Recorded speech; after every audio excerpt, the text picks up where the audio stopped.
Bismillahirrahmanirrahim. Assalamualaikum warahmatullahi wabarakatuh dan selamat siang.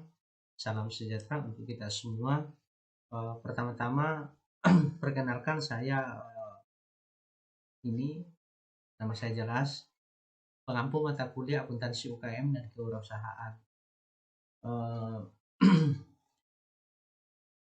Satu kesyukuran buat saya selaku dosen pengampu mata kuliah ini karena kita diberi kesempatan dalam menjalankan rutinitas kita selaku insan akademik. Melalui bulan puasa ini kita memulai aktivitas perkuliahan kita pada tahun ajaran semester 2020-2021. Pertama-tama saya mengucapkan kepada semuanya semoga diberikan kesehatan, kekuatan dan kenikmatan sehingga itu bernilai ibadah dalam menjalankan rutinitas kita sebagai insan akademis khususnya pada bulan suci Ramadan ini. Semoga semuanya tetap menjalankan rutinitas aktivitas dan aktivitasnya sebagaimana mestinya. Nah, dalam satu rumusan dalam metode perkuliahan yang dilakukan setiap awal semester, maka tentu hal yang paling pertama harus disampaikan kepada mahasiswa itu adalah satu, Anda sudah tahu semua bahwa mata kuliah kita hari ini adalah mata kuliah akuntansi UKM dan kewirausahaan.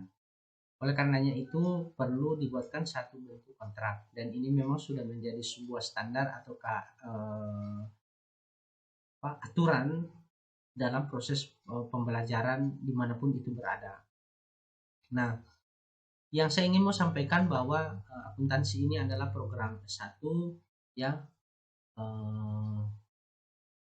kemudian mata kuliah ini Mata kuliah ini bertujuan untuk memberikan pemahaman kepada mahasiswa itu secara komprehensif atau secara keseluruhan, secara universal tentang manajemen akuntansi, keuangan dan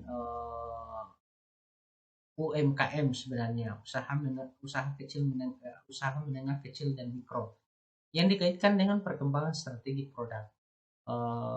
Dengan berbekal pemahaman tersebut, diharapkan mahasiswa itu mampu menyusun ataukah menyajikan, menganalisis dan menginterpretasikan laporan akuntansi keuangan dalam pencatatan pembukuan usaha. Ya, jadi memang di dalam mata kuliah ini karena ini erat kaitannya dengan kewirausahaan, maka memang mahasiswa itu bagaimana bisa memberikan satu pencatatan ya, ataukah sebuah menganalisis ataukah sebuah perancangan ya, dan mampu menginterpretasikan apa-apa yang menjadi topik pembahasan kita itu yang kemudian itu bisa diimplementasikan kepada diri kita sendiri khususnya di tengah masa pandemi COVID-19 ini.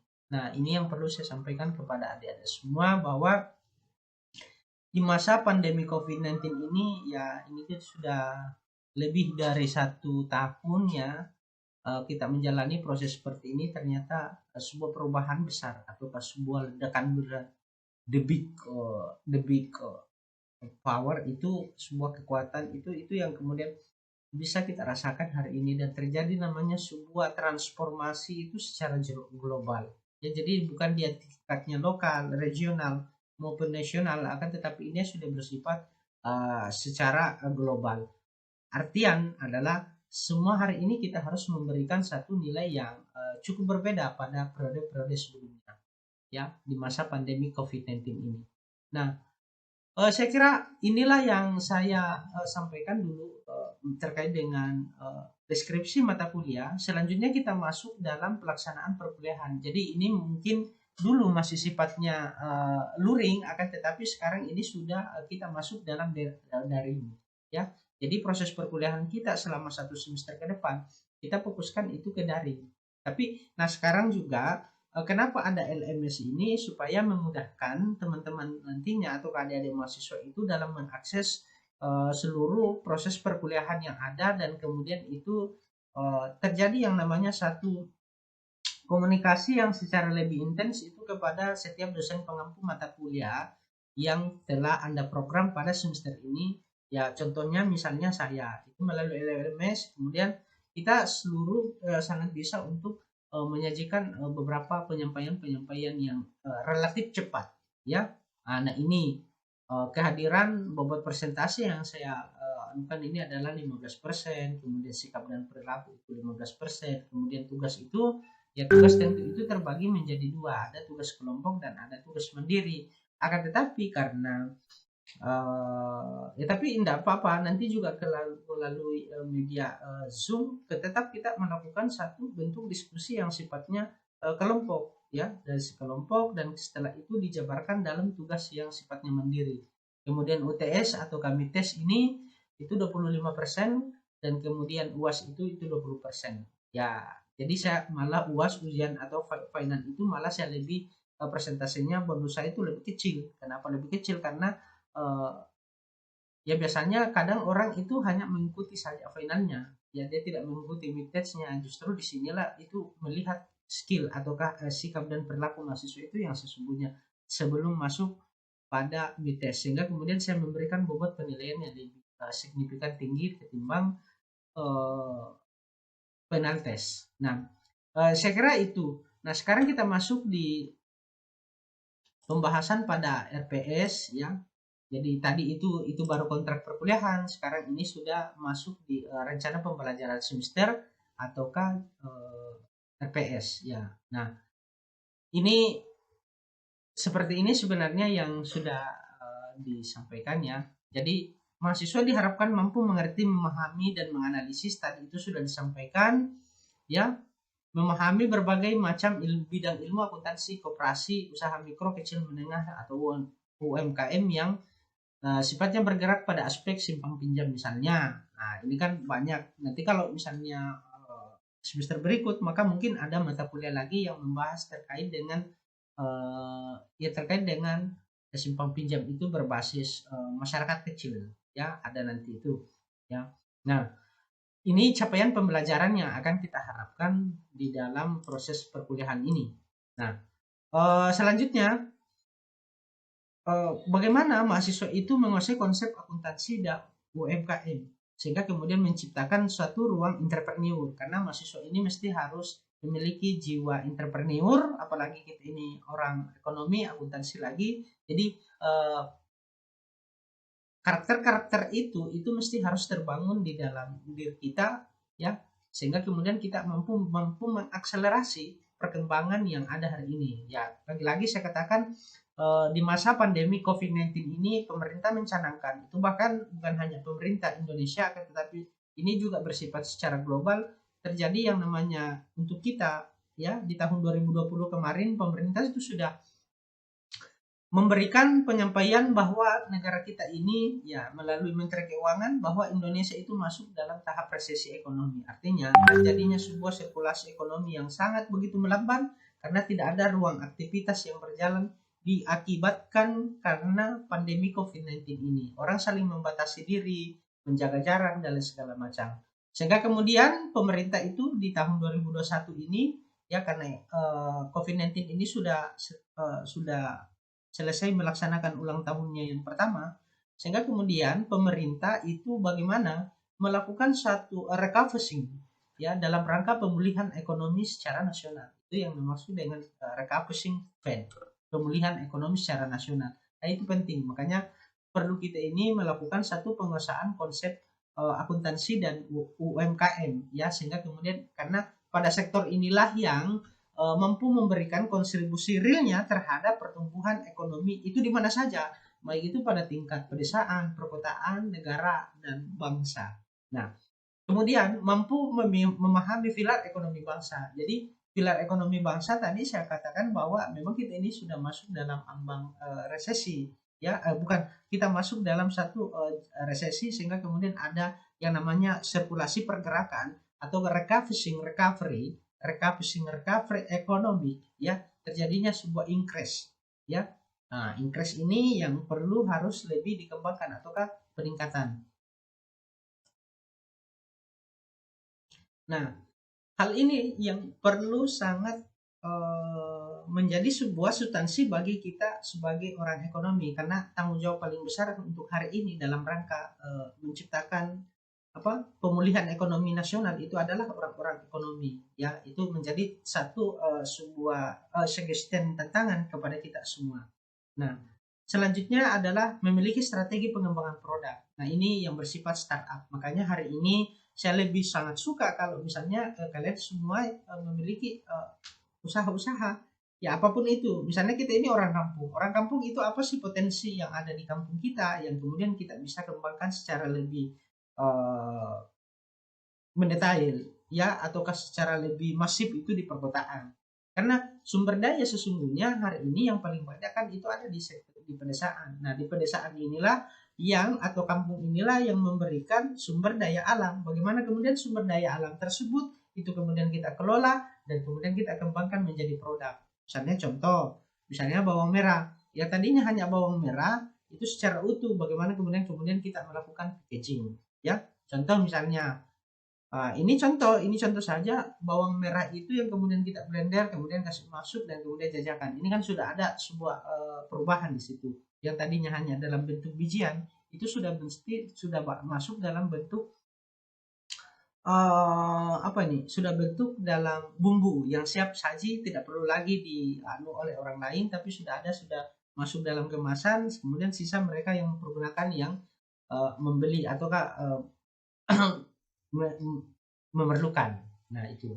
Nah, ini hanya gambaran-gambaran umum. Nanti kemudian kita bisa lebih banyak berdiskusi, berinteraksi ya melalui LMS dan melalui grup WhatsApp kita. Ya, tapi saya lebih menyampaikan bahwa kalau misalnya nanti Anda sudah memahami semua LMS ini, Anda akan bisa lebih mendetailkan komunikasinya itu melalui LMS ya, sehingga kemudian interaksi kita itu bagus apa dan segala macam, karena LMS ini juga adalah satu program yang memang baru launching pada semester ini di kampus kita ya. Ini satu kesyukuran karena tidak semua kampus memiliki hal yang sama ya, tidak semua, dan hanya beberapa kampus yang memiliki itu ya. Kalau misalnya di negeri mungkin hampir semua sudah, tapi untuk swasta itu tidak semua memiliki LMS. Nah, ini menjadi kesyukuran kita karena akselerasi kita itu cukup luar biasa dalam rangka mengikuti tren perkembangan yang memang hari ini lebih mengedepankan yang namanya pembelajaran daring ya. Karena pembelajaran daring itu mahasiswa itu semakin lebih inovatif, melakukan memahami proses pembelajaran itu kapanpun dan dimanapun ya itu. Nah, kemudian referensinya ini bisa Anda update sendiri. Nanti Anda bisa lihat ini ya, karena RPS juga ini itu saya sudah unggah di LMS. Anda bisa sisa mendownload nanti dan kemudian membaca.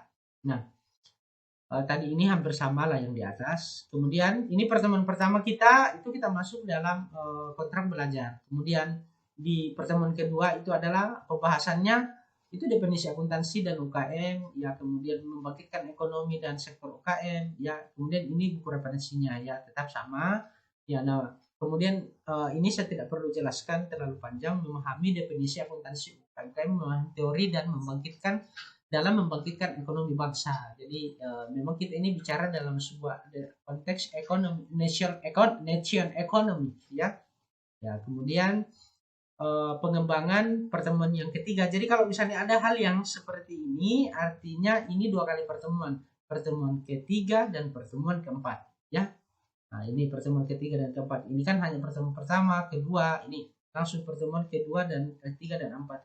Maksudnya di sini adalah dalam topik pembahasan ini 2 kali kita membahas. Misalnya pengembangan wirausaha dan UKM. Ini mungkin pertemuan di ketiga. Sekarang di pertemuan yang keempat adalah akuntansi manajemen usaha dan pembahasannya topiknya adalah keuangan dan UMKM. Itu maksudnya ya, supaya Anda bisa menangkap kenapa ada 3/4 ya. Belum lagi kalau misalnya turun ke bawah 9/10 apa maksudnya. Jadi itu maksudnya ya. Nah, selanjutnya di pertemuan tadi ini kan sudah 3/4 sudah jelas ya. Kemudian pertemuan kelima itu adalah mahasiswa di dalam hal ini ya. Di pertemuan yang kelima ini capaian yang akan kita capai, mahasiswa mampu dan memahami sumber fasilitas pendanaan dalam pengembangan UMKM. Jadi nanti itu kita bicara bagaimana sih sesungguhnya UMKM itu ada, sehingga kemudian kita bisa bicara dalam konteks kewirausahaannya. Karena mahasiswa ini kan sesungguhnya mesti harus diberikan motivasi bagaimana melakukan satu hal-hal tertentu. Tapi nanti setelah sering waktu pertemuan kita sampai di tahap final test nanti itu, nanti kita akan bicara bagaimana sih memperoleh ya beberapa bantuan-bantuan itu dengan status kemahasiswaan ya, yang ada, karena itu sebenarnya sudah banyak program. Nah, mungkin melalui kegiatan melalui mata kuliah ini mungkin akan saya singgung nantinya ya, sehingga kemudian kita bisa lebih action dan bisa lebih mendetailkan hal-hal yang memang sangat memungkinkan. Nah, ini pertemuan kelima ini adalah sumber dan fasilitas pendanaan UKM. Tadi saya sudah sampaikan pengembangan dan sentra UKM dan produk unggulan. Saya kira Anda bisa lihat sendiri nantinya, semakin membaca juga referensi Anda bisa lebih memahami ini ya. Kemudian ini di pertemuan ke-6 dan ke-7 itu kita bicara tentang strategi pemasaran bagi UMKM. Jadi pemasaran strategi UMKM itu kan seperti apa sih sesungguhnya? Ya, itu juga semua yang harus kita pahami secara bersama. Oke, saya kira itu. Nah, ini maksudnya di sini apa? Tatap muka, kemudian 1 kali 50 menit. Maksudnya 3 di sini adalah SKS, ya. Saya juga kurang betul karena SK juga belum ada ke kita, jadi saya mencantumkan bahwa mata kuliah ini ada 3 SKS. Jadi 1 kali dikali 50 dikali 1 kali 3, 1 kali pertemuan, kemudian ini 3 ya, 3 SKS dikali 50. Jadi ini totalnya tatap muka sebenarnya itu selama 1 kali pertemuan sesungguhnya. Kalau misalnya itu secara luring ya. Kemudian BT ini apa itu BT ya? Belajar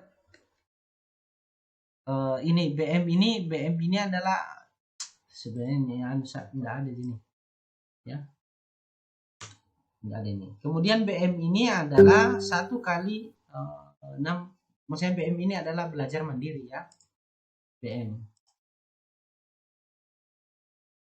Oke, ada keterangannya kok di bawah apa itu BM.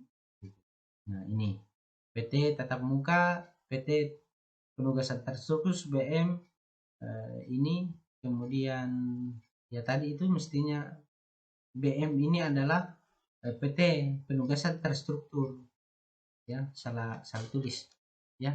Oke, saya kira nanti di ini saja. Nah, inilah saya kira di pertemuan ini, kemudian kita masuk di pertemuan ke-8 itu kita masuk di UTS ya. Tadi ini kan dikatakan di sini itu 25 ya.